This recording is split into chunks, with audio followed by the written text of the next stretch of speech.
Hello guys, welcome to a new video from the channel. This time we'll show you how to delete Terabox account permanently. So let's start. I'm here on Terabox app, so just go to the left side and to the three lines there in the left corner. Just click here and then just scroll down and let's go to settings. Here on settings, just click there and just go to security center. Just click there and just click on the option that says deleting an account and file. Just click there.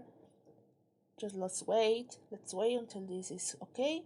So now here you have the resource deleting an account, if you can check, and then you have to write here the reasons for deleting the account.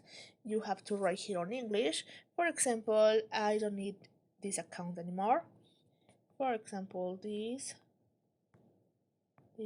account anymore.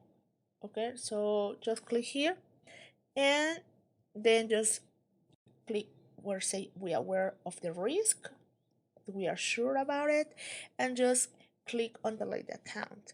Now you will delete the Terabox account without any problem. Of course, I don't press the button because I don't want to delete the account, but if you are sure about it, just click here on delete account and your account will be deleted permanently on Terabox.